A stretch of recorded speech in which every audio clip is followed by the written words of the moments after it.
Just making sure it was on. Alright, welcome back. And I finished up the handle piece, and I thought of one thing I should probably mention is that I added a 1/4 inch seam allowance to the sides, and actually I continued my seam. So for example, with number 6, I continued sewing beyond that line all the way to the edge of the block, just so that these little pieces weren't kind of flapping halfway off. So you can do that if you want. And then after I had finished, I trimmed everything with a 1/4 inch seam allowance. It's drawn in right here, but if the paper was gone, you would see that it's 1/4 inch seam allowance. So that's what the paper looks like, and that's what the back of the paper looks like. All of the fabrics are you see the right side of the fabric on the back of the page. So this will end up looking backwards than the picture. I don't know of any other way to do that, to sew it a different way. So that's just how it's going to be. So now we'll start working on the mug piece. And so what I'm going to do first is place the fabric for the number 1 piece. Now in her picture she has a striped mug. You can do that very simply just by making the stripes or whatever shape you want, and then placing this on top of it. So I'm going to be using this blue flowered fabric, and I'm just going to hold it up to the light to see the flower placement that I want. I kind of want some of the red flowers to be in the mug. So I know I'm being picky. I probably should have done like a little practice one, but okay, that looks good.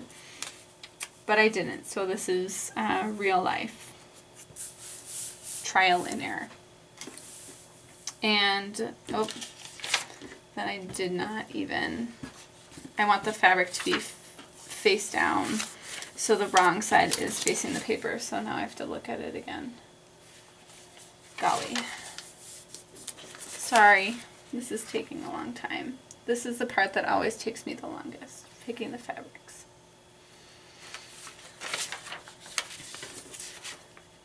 Okay, that looks good there. So my fabric is wrong side of the fabric to the wrong side of the paper, and I'm going to pin it just because I want to make sure that it stays in place.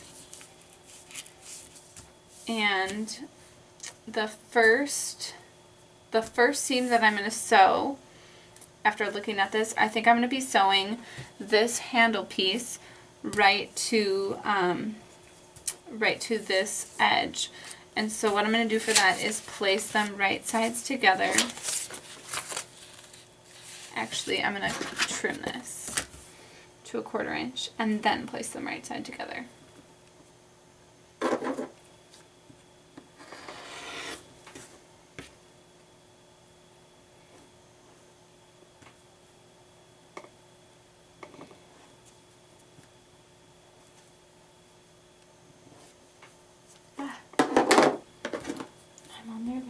Again.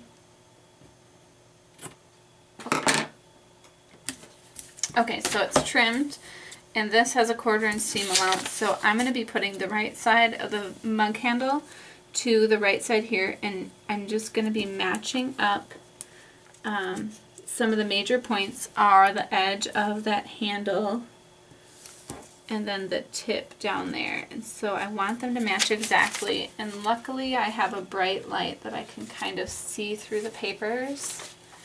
If you don't, a good way to do that would be to grab a pin, and you can put it right through a point, let's say a line that you want to match up, and then kind of scoot it along until it is where you would like it to be. So, let's see, I want it to be right there.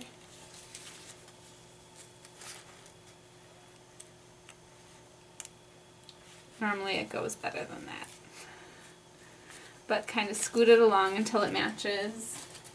And then any other major intersections like this point right here, just put the pin in and then match it to the place where you want it to go.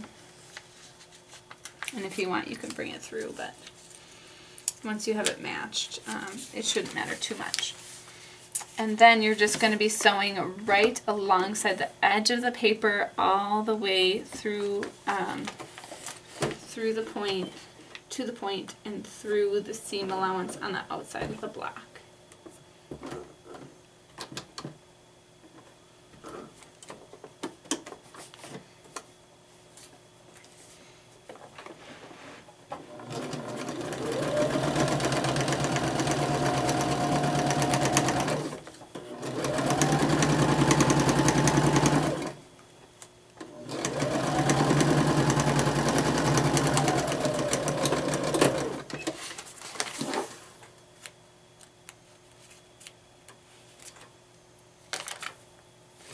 And then you'll just trim your threads. And then on the back side, you should see that your mug handle has been attached like so. And if you want, you could remove the paper. I don't think I recommend that at this point. So there's going to be a little tricky part right at the point. I'm just going to kind of tuck the fabric. Yikes, I should have trimmed it more. I'm going to tuck it here, and then what I'm going to do is put in this piece number 8. So just kind of finger press it. If you want to really teach it a lesson, show it its place, you can kind of pin the seam allowance down, or head over to your pressing board and just give it a little press. Probably not with steam because there's paper involved. But I'm going to be piecing this number 8. So again, if you remember kind of our sequence, we were folding first and then trimming. Well, that's where it gets kind of tricky. I probably should have done a trial of this, but I didn't. So we're problem solving here. So I'm going to trimming. And then we're just going to place, I got a little straight thread here.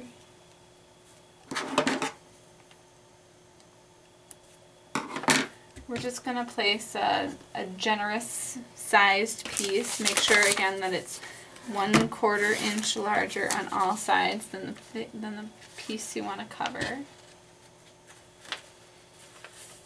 So that looks big enough. We're going to match the raw edges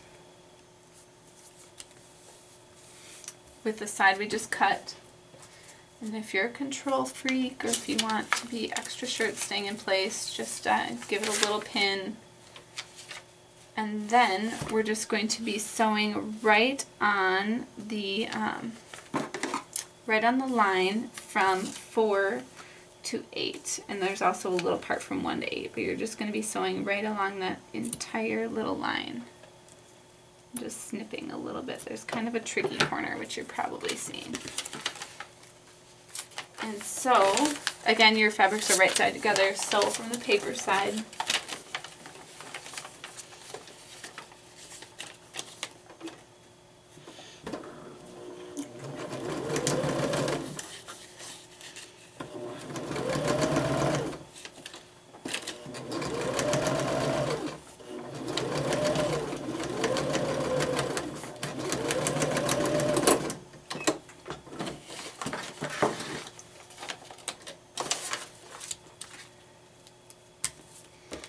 Take your pins out and snip your threads. And then just finger press that. It should lay pretty nicely after you finger press it. And there is that piece. It looks like there's a teeny little funky piece, which I'm just going to clip right to the corner, just so that it will lay flat when I press it. That part wasn't thought out so great, but never fear, because everything is going to be okay. Now we're just going to keep working in number order. We just did number 8.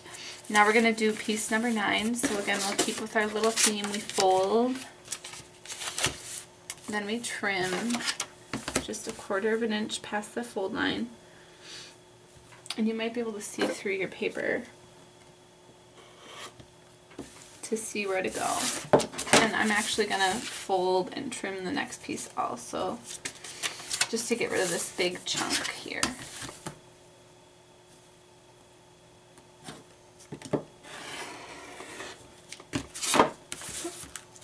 I missed a thread. Alright, so now we're going to be doing piece number 9. As you can see, it's pretty much the smallest piece on the whole paper. So we're just going to line up the raw edge, make sure that it's going to cover that piece completely, which this one will. And put your right sides together, so right along the line.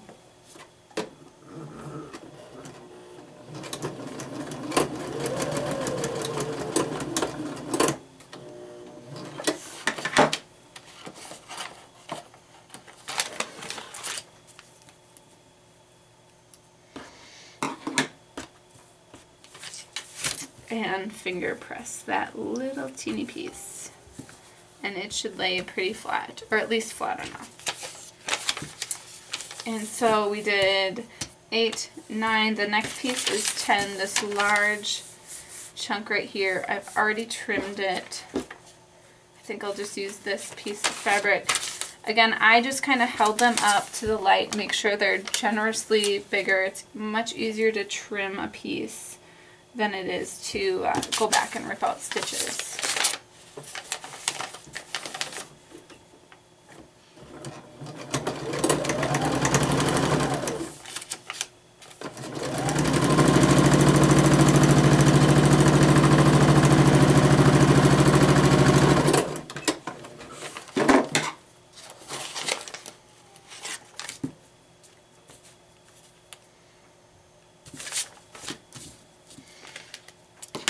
And fold it back. Oh, it's coming together so nicely. I'm excited to see what it'll look like. And the next piece, we just did piece number 10, is going to be piece number 11. So again, we'll just fold it. Oops, this piece was not laying flat. I might have to take this one to the pressing board and teach it a lesson. Alright, I will be back.